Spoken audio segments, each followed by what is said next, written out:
Hello everyone. It's James again. And before I start today's video, I just want to quickly say, all work in this video contains 100% original content of and by myself James Smith, otherwise known as Begood4000, and was uniquely created with NAWMAL software, by myself James Smith. As I purchased commercial rights from NAWMAL to produce my unique and original video with this software. Commentary is uniquely my own thoughts, feelings, and expressions. Now that I have that out of the way, I do hope your day is going way better than fantastic. And your journey to self-betterment is going way better than fantastic as well.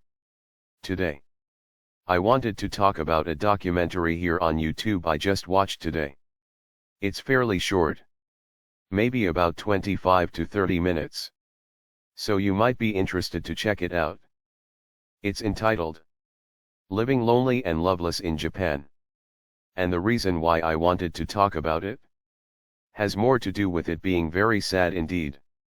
But forced or what appears to be forced societal narcissism that appears to be pushed on many cultures. Even ours in the West. Where this way of life is getting to be more common. And understanding this fact can quite possibly help you live a better life. And that it is possible to have a good or better life after narcissistic abuse. It's not going to be easy. But it's doable. So what is this documentary about? It's about the lowering birth rate in Japan. And people living alone. Having little friends. And no life partner to be with.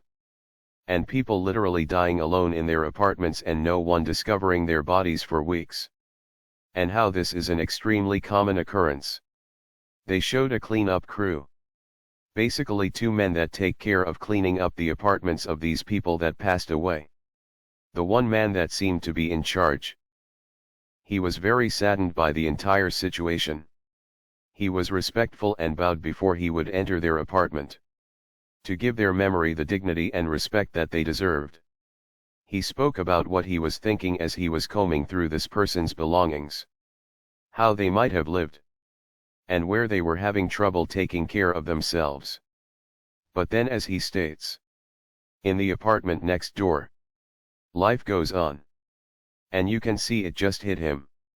How this person passed away. Alone. Uncared for.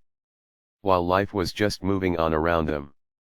The interviewer followed around a few different women that seemed not interested in marriage or family. And a man that felt the same. But even they admitted to being lonely. Even though they seemed to have upbeat lives. They shopped.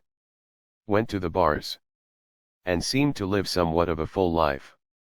But again, there was this sense of covering up and a sense of being lonely. Then the interviewer met up with a few young men that were socially awkward and living at home with their parents at the age of 40. And lucky for them at least they had family to live with for the time being. But besides all of this being very sad, and might I add many in the West can relate to it, one has to ask the very important question. How did such societies end up like this? What the heck happened? And equally important, why? And this all goes back to societal narcissism. You can almost take what we experienced growing up with a narcissist parent or parents. And apply the same tactics that the narcissists at the top of society that shape society and prop up the way everyone is supposed to follow use. You see. Narcissists want to see you in pain and they want to see you waste your life. You see. There are some narcissist parents that are rich. That on purpose never teach their children how to handle money. And they purposely spoil them. Why? So their children will always be dependent on their narcissist parent for life. And they oftentimes remained attached at the hip of such narcissist parents or parent. This is where you have a 30 or 40-year-old that acts like a kid basically. And they act like money grows on trees. Well, instilling this dysfunction in such a child's life will make it so they won't be able to hit those milestones in life and grow. Also the same is very true for the poor narcissist and or the physically unhealthy narcissist. Or the hoarder. They will sabotage their child's education. Their eating.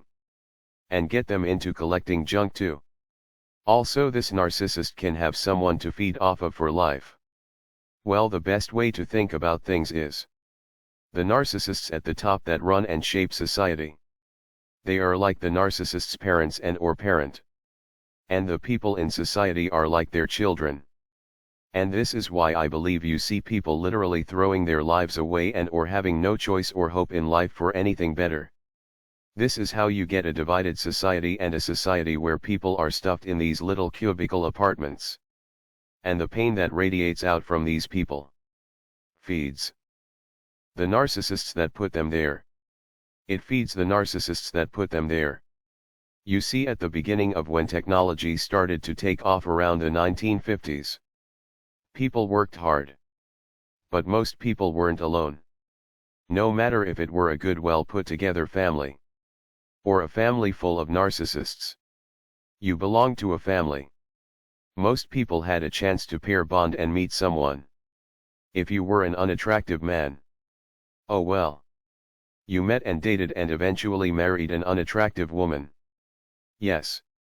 There were men and women that didn't marry and didn't have children. But that wasn't the norm. Most people had someone. Most people were able to carve out a little something in life for themselves. But let's look at the message today. You will have nothing and own nothing, but you will be happy. We are being told things are going great in the world, especially in the United States. Though the look on everyone's faces and their complaints tell a vastly different story. Most people are single. Rent is extremely high. House prices are out of control, at least at the moment of this video. And times are tough. You see, those that control how we live and what we consume and how we think. They know, just like our narcissist parent, that we are stronger together than we are apart. I look at Ollie. And those that are familiar with Ollie. He now has a window washing business that seems to be doing well. And he has been with the same woman for quite some time now. Both were victims growing up to narcissistic abuse. But they found each other. Now Charlene, his girlfriend, was sadly hurt in an accident. And it looks like she had serious neck surgery. And things, from what it sounds like at the moment, aren't going so well for her. Now what if she were alone? What if Ollie was in her boat and he were alone? You see, those that run things know these life happenings can happen to anyone. And instead of preaching a message of pairing up and being fruitful and multiply like the Bible commands, those that run society basically preach a message that appears they hope most people wither away and die in the corner alone. Which is what is happening. Which is what is happening. Folks. This is narcissistic abuse on a global scale. They said at the time of that documentary that 40,000 people a year die alone under really sad conditions. And the pain and heartache and loneliness these people felt all the way up until their death fed the beast system of narcissistic supply. You see, there was a viral video. I think it was a TikTok. Of this human resources woman that was ranting about enjoying getting people fired that didn't think like her and their lives' views didn't align with hers, basically. Now the main thing I took from that video was she was feeding. Literally feeding on the pain of others. She mentioned she didn't care that they had bills to pay and young children to take care of. She seemed to revel in the misery and pain she was causing to others. Now again, bring that up a notch. What do you think those that write the script for society think and feel? They thrive on the fact knowing that people are lonely and dying based on the things they've done and things they've put in place in society. They feel responsible and they enjoy it. That's why you rarely, if ever, hear about a solution to these problems. Because by all appearances, these problems were likely planned out and meant to be by the way of and at the hands of narcissists. Think about it. Tons of people alone. With no friends or family, packed away in tiny apartments they can barely afford until they die. Sounds pretty evil, right? Well, narcissists are evil. And this is why I used Ollie as a good example on how to do things right. Or at least from what we can see as right. Ollie isn't going through this life alone. I repeat. Ollie isn't going through this life alone. Now I'm not telling anyone what to do at all. Because I know some really feel much better being alone. And everyone is entitled to live the type of life they want to live. As long as it doesn't hurt anyone. But let's be real here. Ollie is working hard to have a happy life and family with someone he loves. And that is what most people. Not everyone. But most people aspire to. And he and Charlene have a chance to rewrite or restart their family history. If things get on track and Ollie can buy a house. And Charlene can become healthy again. And let's say they have their own family together. They can now pass down the message of love and decency and to never let the evil of narcissism ever take hold in their life. Now think about the messages and worldview that is being pushed on all of us. Look, they don't want you to be happy for one. And for two, they don't want you to have a family where things are working out for you and you can spread. Key word here. Spread hope. Love. Decency. And the message of Jesus if you are a believer. Nope, they don't want that. So you have people at least in the West literally scared to get married. Because they don't want to be taken to the cleaners. And they don't want to be attached to an abuser for life if they pick wrong. Because there isn't much protection for some when the state gets involved with their marriage agreements. You have people that aren't socially awkward at all that are unmarried and alone just as much as you have those that are socially awkward in this boat. There is a system. A system being pushed on you and pushed on me. And this is how they are getting that system to be put into place. To dehumanize everyone. And take away their idea of having a family. Either make it seem in style or make them afraid. Either way. Take away their idea of having a family. And then turn everyone against one another. And the way to combat it is to know it's wrong. To know it's done on purpose and to have the best life you can moving forward. Watching this video or documentary is very sobering. Even living in the West. Because it's getting that bad here too, or at least it's on its way. But Ollie and Charlene have the right idea. They found each other. They are supporting each other through the good times and the bad. And they are trying to build something positive, God willing. With that said, I do say a prayer for Charlene as I know she is healing from surgery. And I pray for all of you. These evil people are trying to snuff us out. I think that's the big takeaway. These people are trying to snuff us out. And do not go quietly in the night. Stand up and do the best you can for yourself. However that looks and whatever form that takes. But that's where the pushback happens to societal narcissism. People standing up, taking back their lives no matter what society says is cool or in. Do what you know is right. And silently give societal narcissism the bird as you live your life.